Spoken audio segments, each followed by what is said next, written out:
Voilà Natalia. Donc nous sommes ici dans le château de Beauregard et nous sommes accueillis. Bonjour Guy. Bonjour Natalia. Bonjour Guy. Vous allez bien? Bonjour Laurent. Cher Guy, c'est formidable de vous avoir. Merci de nous accueillir dans cette jolie maison. Oh oui, c'est la première fois que je suis là. Je suis impressionnée. On a fait petit tour déjà pour voir ce magnifique espace. C'est magnifique. Natalia, tu devines ce qu'on va voir aujourd'hui ou pas? Ah non, château. Qu'est-ce que ça peut être? Non, pas l'art du château. Histoire. Histoire, pas loin. Et nous allons raconter une histoire, mais c'est un art. Restauration. Eh bien bravo, voilà l'art de la restauration. J'ai gagné.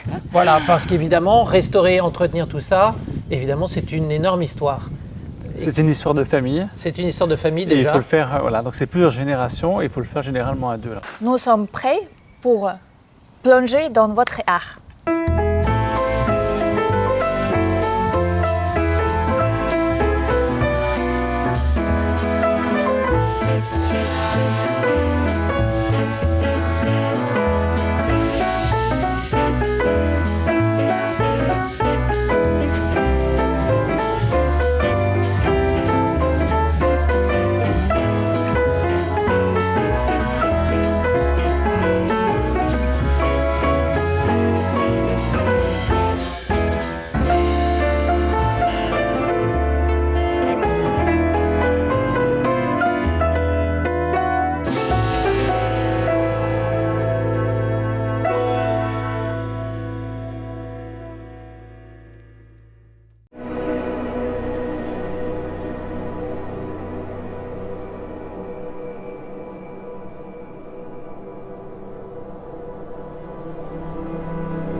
Là, en fait, on est dans un des restes du créateur du château, qui est Jean Duthier, qui est un secrétaire d'État d'Henri II, et qui il va laisser en fait une chapelle avec des fresques de Nicolas d'Albâtre, qui va disparaître au 19e, et ce cabinet de travail réalisé par Sibeth de Carpy. Et Sibeth de Carpy est un ébéniste qui va travailler pour Henri II. Henri II dans la galerie de la chambre d'apparat au Louvre, et puis également à Fontainebleau dans la galerie dite de François Ier. On parle de cabinet des grelots parce que les armes de Jean Duthier sont des grelots, et donc on les retrouve au centre et un peu sculptés un peu partout. Il y en a près de 540. Ça, c'est presque anecdotique. Ce qui est intéressant, c'est de voir la qualité d'exécution de ce travail-là, puisque, mettons de côté ces grelots, on trouve également des plumeaux, des macarons, des grappes de fruits, des guirlandes, des palmettes. D'ailleurs, ces éléments-là vont servir d'inspiration pour les décors de la galerie des illustres, dont on parlera plus tard. Et puis, il y a également un très joli travail qui est fait sur toutes ces façades de placards. Ce sont des placards, c'est matérialisé par une petite serrure. Il y a un anachronisme dans cette pièce-là, qui est le coffrage de la cheminée. Ouais, avec Diane et la cheminée également, parce qu'on n'a pas de cheminée en bois au 16e. Pour le parquet, ça on l'avait deviné. Et donc, naturellement, ça peut servir également de faire valoir pour ces motifs-là. Ce qui est fait remarquable, c'est ce plafond à caisson italienne. Alors, les armes sont prises d'un rond, qui est pris d'un polygone, entouré, je crois, de 9 polygones, lui-même tenant dans un carré. Donc c'est tout à fait remarquable. D'ailleurs, ça fait l'objet d'un chef-d'œuvre de compagnon du devoir. Juste, qu'est-ce que j'ai remarqué, c'est différents emplois dessinés, ces livres. Ici, les sports, c'est amusant, les sports de l'époque, le jeu de paume, l'ancêtre du tennis, le jeu de croquet, je suppose. Le jeu de maille, exactement. Jeu de maille. Ici, on a la chasse qui est symbolisée, la guerre, la musique. Je ne vais pas dire on a les arts, le sport n'est pas véritablement un art. Tous les divertissements de l'homme. Tous les divertissements, absolument. Ça, c'est arrivé au 19e, 1940. Et cette fois-ci, c'est inspiré de décors de la galerie des portraits. Donc en fait, il faut avoir à l'esprit que cette pièce-là communiquait directement avec la galerie des illustres. Et en général, quel type d'artisan vous avez besoin pour faire les travaux dans le château, dans le jardin, de restauration? Oui. Alors, en matière de budget, le premier poste, c'est les restaurations de tableaux. Et ça, on va le voir un peu dans une pièce de la galerie des illustres. Allons-y. Eh bien, je te suivre.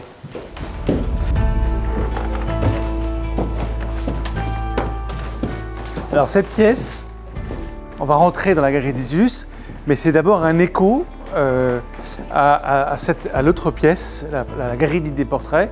Et on a voulu prendre quelque chose un peu plus frivole. Et donc la plupart de ces portraits, ces portraits de chiens, d'animaux de compagnie, de personnages du monde du spectacle, de la culture. On a le chien par exemple de Stéphane Bern, d'Isabelle Adjani, d'Yves Saint-Laurent, de Daniel Auteuil, de Frédéric Mitterrand, Alphonse, Dash Bern, le pauvre qui est mort l'année dernière. Je parle de Dash, pas de Stéphane Bern. Et comment est-ce que tu sais qui est qui? C'était des commandes qui ont été faites et donc on a la liste des personnages et des noms des chiens, à nous de deviner les propriétaires. C'est amusant de savoir, ouais. Souvent on dit tel chien, tel maître, ou tel maître, tel chien. Oui, alors j'espère que c'est pas toujours flatteur pour les maîtres, donc on va rester comme ça. Ah d'accord. Bon. Alors il y a un petit intrus ici, ça c'est, il y a un chat, c'est le chat de Pierre Rosenberg. Et puis voilà, on a voulu rappeler simplement aussi que c'était bien tourné autour des collections de tableaux. Ces collections de portraits étaient tournées autour de la galerie, et fallait inspirer la galerie. Et donc il y a Atlas qui siège, les photos d'Atlas qui siège dans la galerie des portraits, derrière le portrait, derrière le panneau d'Henri II. Alors on retrouve en fait dans la galerie aussi un même modèle qui est le principe de portraits qui ont tous la même taille. C'est l'antichambre de la galerie des Illus, une grande antichambre quand même. Guy, c'est ici vous avez caché quelque chose de super joli. C'est ici, il y a 300, combien? Plus de 327 personnages. Wow. 327. Alors l'histoire en fait de cette pièce, elle commence avec un personnage qui a un destin tout à fait exceptionnel, qui était ministre des Finances d'Henri III, d'Henri IV et de Louis XIII, une carrière de 55 ans et qui prend sa retraite ici à 75 ans, au début du XVIIe, en 1617. Donc des 75 ans déjà à l'époque, en matière d'espérance de vie, on a explosé un record. Et la pièce est une grande pièce blanche, à l'image de ce qu'on a dans la galerie de Chenonceau. Et il va habiller cette cheminée 16e, qui était déjà là, avec Henri IV. C'est la fin de la guerre civile, le roi de la Concorde. En 1617, il habille cette cheminée en gloire à ce roi qu'il a adoré, la fin de la guerre civile, la fin de la guerre de religion. Et puis, il se met dans cette idée de faire une collection de portraits, et pas n'importe laquelle. Alors, il y a deux dimensions. La première, c'est que c'est quelqu'un qui était proche du pouvoir. Il est passionné de géopolitique et donc il va, au lieu de faire une collection de portraits un peu hétéroclite ou qui peut être le prétexte pour mettre en valeur sa famille, comme le font certaines grandes familles, comme par exemple le frère de Sully, pas très loin d'ici, avec des collections de portraits, un nombre de portraits tout à fait équivalent, lui a le souhait de faire une sorte de fresque géopolitique de l'histoire du monde vue par un Français du début du XVIIe. Et cela, il va la structurer sur près de 300 ans, plus de 300 ans, 315 ans, du premier des Valois, le premier à dynastie des Valois qui est Philippe VI, jusqu'à Louis XIII. Alors, pour lire cette galerie, il faut aller dans le fond. C'est pas forcément, vous n'allez pas avoir un peu mal au cou peut-être, mais il y a un premier panneau qui est le panneau de Philippe VI, Jean II, Charles V, Charles VI, et puis donc on va dans le sens inverse aiguille d'une montre, et les Valois vont défiler au fur et à mesure. Là, on va voir Louis XI, Charles VIII, Louis XII, François Ier, Henri II, Charles IX et François II, Henri III, Henri IV et Louis XIII. Donc les 13 Valois et les deux premiers Bourbons, et qui par déférence sont représentés comme ce sont les personnages les plus proches du vivant de Pollardier, enfin la réalisation de cette galerie, ils sont ou bien à cheval ou bien de pied, et ils se font face. Une petite légende rappelle les dates du règne, et encore au-dessous, nous avons l'emblème du roi, donc le porc épic, la salamandre de Charles VII qui va être reprise par François Ier. Logique, c'est vraiment quelque chose de un peu universel, enfin pour un personnage de cette époque-là. On n'a pas seulement des nations classiques, on a également des Turcs dans l'espace au dehors de l'Europe, où on va encore plus loin, comme Tamerlan, qui est un chef de guerre, un seigneur de la guerre ouzbek, qui va être responsable de la mort de plusieurs millions de personnes. Donc c'est à mettre dans le cercle restreint des très grands criminels comme Mao et Hitler ou Staline. Et vous avez, donc on le voit ici d'ailleurs, Tamerlan. Tamerlan est au-dessus de la petite porte, un personnage un peu sombre.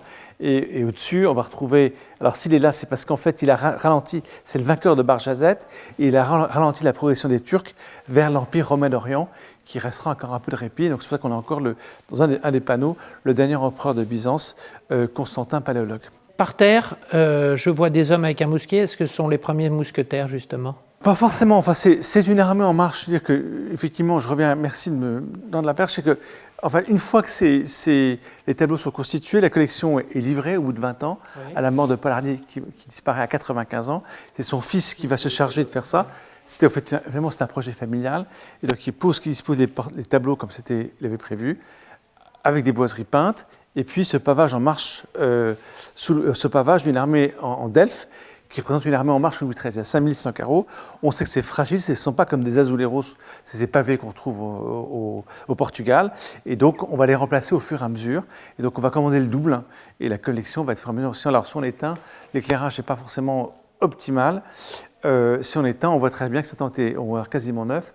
Et ça, c'était remplacé. Les derniers ont été remplacés en 1949, après la guerre. Pour garder à bon état, qu'est-ce que vous faites? Combien fois par an vous faites les travaux? Alors, il y a d'abord l'entretien régulier, donc ça suppose qu'il n'y ait pas de fuite, pas d'humidité. Donc, finalement, il faut chauffer à 14 degrés, ce qui n'est pas toujours facile avec la crise énergétique. On a essayé de restaurer, en fait, au 18e, au 19e.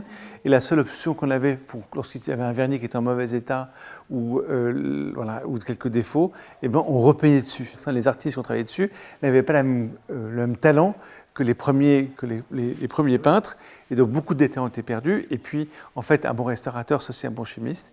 Et donc, on peut parfois, des couches, si on ne connaît pas le contenu, la première couche, eh bien, on peut brûler la couche d'origine. Ce qui explique, par exemple, que certains prélats, je crois ici, là, on voit très bien, Jules II, le cardinal de Sion, ont un visage très rouge. Ça, ce n'est pas un défaut d'un mauvais régime alimentaire, c'est que c'est le repeint qui a brûlé ça. Donc, au 18e, au 19e, on repeint, avec la qualité, avec les réserves qu'il faut comprendre pour matière de qualité, restauration, et surtout, en fait, ça donne juste un coup de fraîcheur, parce qu'une peinture met 100 ans à se stabiliser. On le voit très bien, donc en fait, ça connaît un coup de fraîcheur pendant 50 ans, et puis il fallait recommencer, et puis ça se ternissait.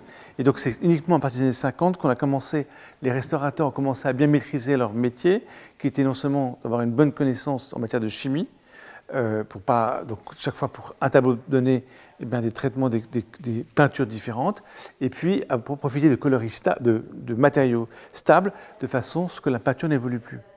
Le témoin de tout ça, c'est de cette évolution de peinture, etc., ce sont ce qu'on voit sur les couronnes. Les couronnes sont le seul élément qui a été gratté à la Révolution, ce qui témoigne en fait, donc il y a quand même ces éléments de royauté, c'est pas grand-chose sur une pièce qui raconte les différentes monarchies européennes. Et comment s'est passée la restauration? Alors c'est un gros travail puisqu'on a commencé il y a 36 ans avec le tableau Louis XIII. Les derniers arrivés sont les panneaux de Philippe VI et de Jean II. Et c'est très touchant en fait quand on d'abord c'est un peu risqué parce on n'aime pas trop parce que lorsqu'on démonte ces tableaux, ils sont attachés sur des cadres qui sont vraiment 17e dans leur état et donc assez fragiles, mais c'est ça leur charme. Et c'est ces panneaux qui font parfois 12, 18 ou 24 tableaux et ça n'était pas très bien. Et alors une fois qu'on démonte ça, d'abord, on voit les portraits assez proches, et donc on reconnaît d'abord, on arrive à reconnaître les différentes pattes des artistes, puisqu'il y a plusieurs artistes qui ont travaillé dessus. Ouais. Et puis, on trouve les interventions des différents restaurateurs, entrepreneurs. Donc parfois, les différentes interventions, on se rend compte parfois que les cadres étaient changés. Donc un cadre 17e qui était raboté, qui était plus fin, et raboté uniquement de seul côté. Un cadre plus épais, des tableaux comptés parfois qui étaient trop grands, donc on les a redécoupés, ou recloutés, ou agrandis. Il y en a un, par exemple, dans le fond de la galerie, qui est avec un morceau de bois, mais c'est un peu, voilà, et puis l'affaire a été faite. Il y a des noms d'entrepreneurs pour être repayés, et puis également les numéros pour s'assurer que c'était bien replacé au même endroit. Mais voilà, et donc les tableaux après reviennent de restauration, et en fait, ce qui est touchant, c'est ce voyage, à face cette espèce de livraison petit à petit, et on imagine l'émotion de Pollardier qui recevait le créateur de la galerie, qui crée sa collection, ce projet géopolitique, et qui voit ces tableaux les uns après les autres, qu'il est temps de les regarder, de voir si telle personne, voilà, c'est probablement les deux viennent d'un même atelier. Parfois, il va faire corriger également les noms des sujets pour que ce soit plus francisé, plus accessible. Il faut savoir que les noms n'avaient pas d'orthographe jusqu'à la Révolution. Voilà. On a par exemple, je crois que c'est le graphe Papelingue qui n'est pas le bon nom, qui est écrit différemment de la façon dont il était répertorié en Allemagne. C'était phonétique avant tout. Et les gens qui font restauration, ils doivent avoir quel niveau de... Alors, forcément, il y a un diplôme de restaurateur, il y a une école qui est pour ça. Ensuite, l'Architecte des Bâtiments de France qui met son nez là-dedans. La DRAC, forcément, surveille cela également. Donc ça, c'est choisi par la DRAC. Et ensuite, une fois que il faut également des références. L'actuelle restauratrice qui a commencé, qui, elle, intervient à Borgard depuis 26 ans. Pour être agréée monument historique. Elle est pas seulement ça.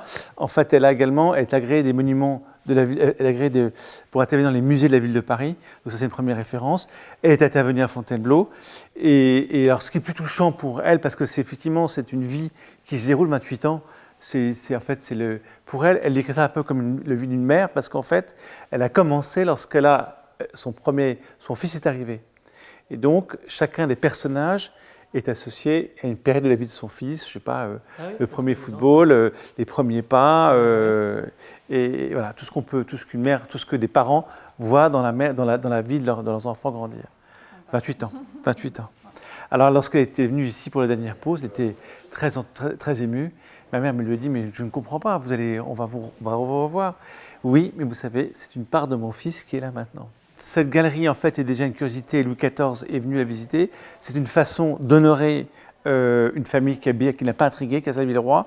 La seconde génération des Hardier va être titrée, sera anoblie, vicomte de Borgard.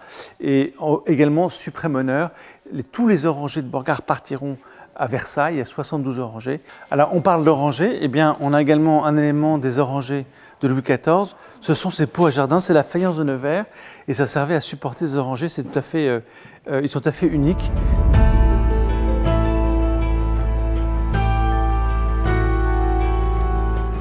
Eh bien, c'est un souvenir de ce qu'était qu'une galerie de portraits. C'est la seconde galerie de portraits qu'on avait, les galeries des illustres qu'on avait à Borgard.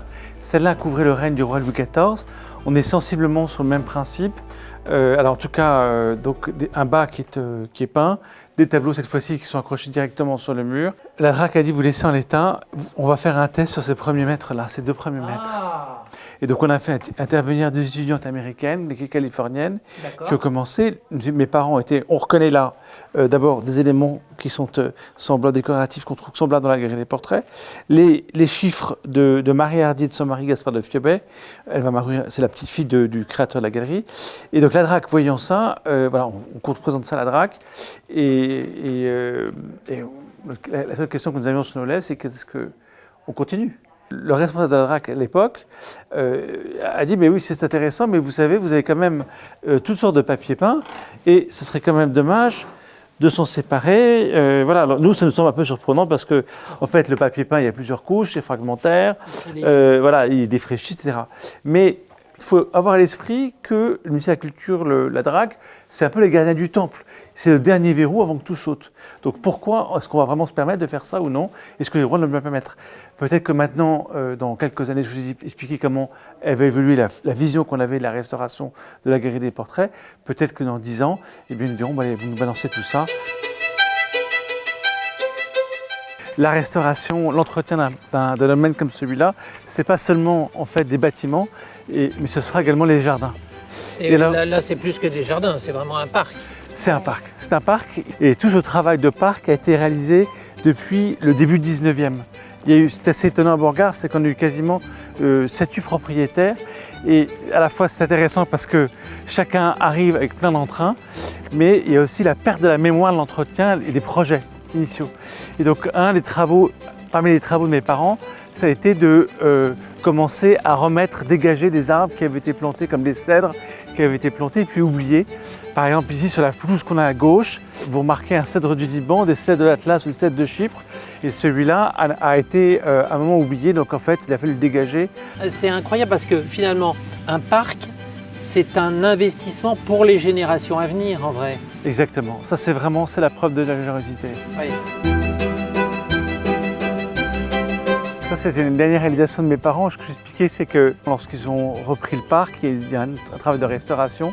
Et puis toute cette partie au sud a été complètement réimaginée par mes parents début des années 90. Donc on va faire appel à Gilles Clément pour des plantations. On va recréer des espaces structurés. Et puis le côté structurer des espaces ou les créer toutes pièces. Et puis parfois, c'est des véritables créations presque de ex nihilo, comme ce jardin. Un ancien jardin potager ici, on a créé ces escaliers et l'idée est de profiter d'une vue plongeante. Ce jardin contemporain, vous avez en fait, il y a une douzaine de chambres, enfin d'espaces clos de charmilles, dans lequel il y a une dominante de couleurs des vivaces, alors qu'on a associé à la couleur avec la galerie des portraits, on en parlera peut-être plus tard. Tu nous emmènes? On y va? Avec plaisir.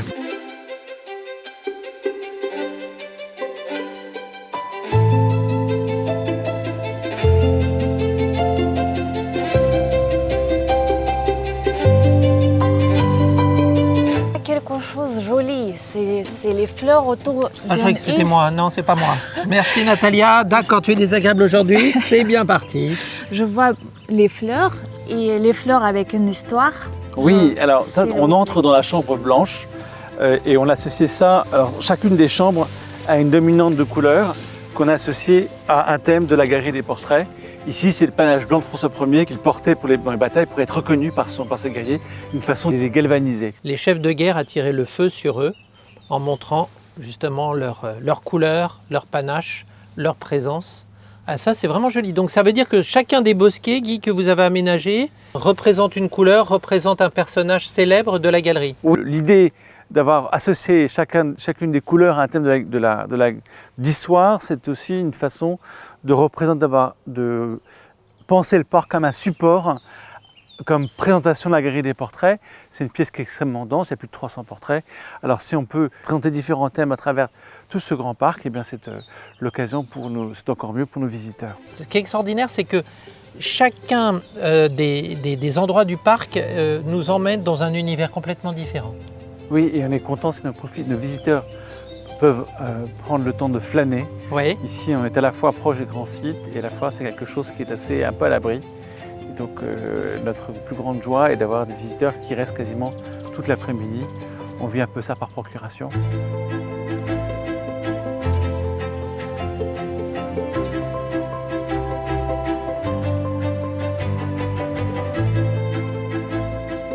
C'est pas mal ça, hein, à la française.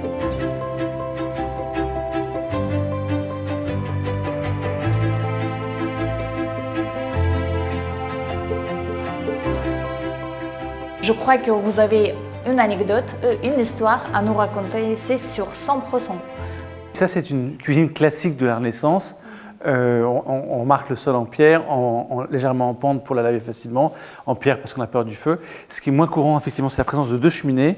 Et en tout cas, ça témoigne de l'importance que le propriétaire a accordé à la préparation de sa cuisine, de ses mets.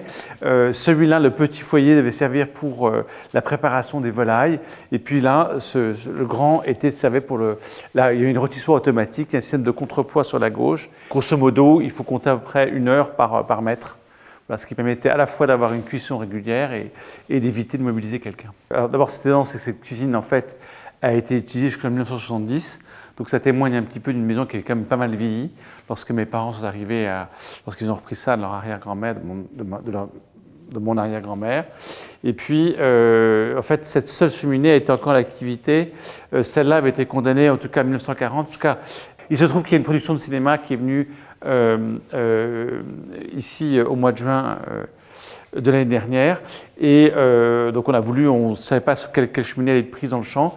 Et donc on a voulu déboucher celle-là. En enlevant la trappe, on est tombé sur un sac avec un aigle avec la croix gammée. Donc c'est un sac de l'armée allemande.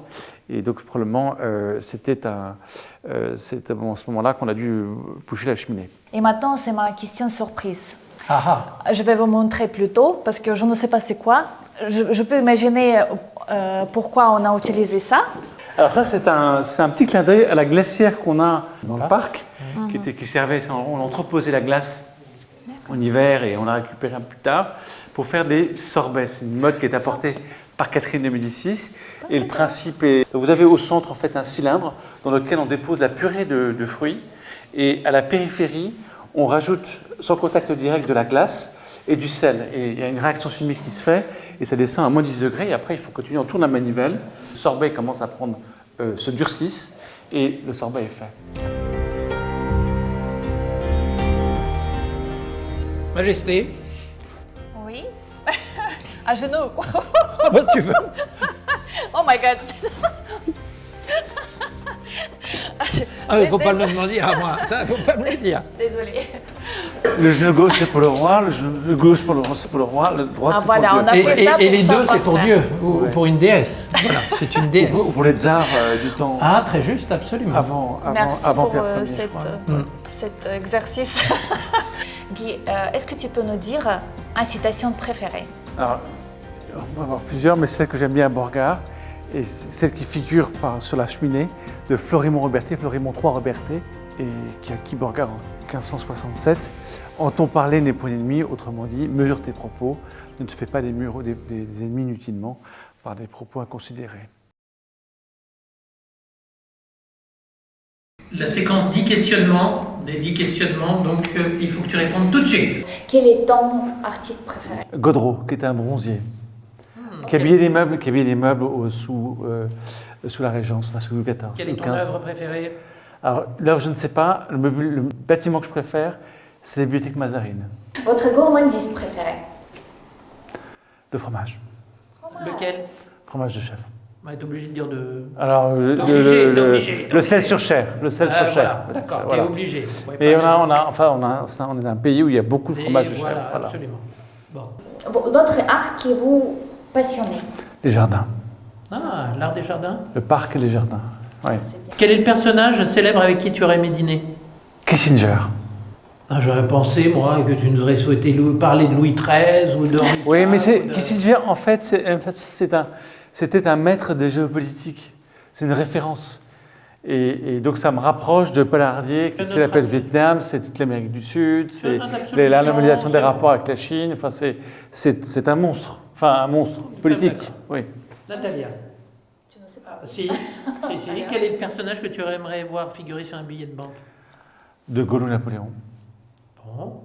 De Gaulle ou Napoléon, ou même Henri IV, c'est des gens qui rassemblent le pays Tout à fait. après une période de crise. Je prends tout. Votre plus belle folie? C'est Borgard. Oui. Oui, ça je comprends. C'est Borgard parce qu'en fait, ça n'a rien de rationnel. Une maîtresse est encore rationnelle. Oui. Comme ça, c'est pas rationnel, mais parce que ce qui est exaltant, c'est une espèce d'aventure, c'est quelque chose qui vous est confié et on a maintien de préserver et de transmettre. Et en fait, ça s'inscrit dans les mêmes sillons que tous les amoureux de patrimoine qui vont restaurer un moulin, qui vont restaurer un parc, un jardin, un village. Et ça, c'est quelque chose d'universel. Le bruit. Que tu préfères? Les cloches. Le bruit que... Détesté. Les bruits numériques, donc les sonneries de téléphone. Votre œuvre préférée?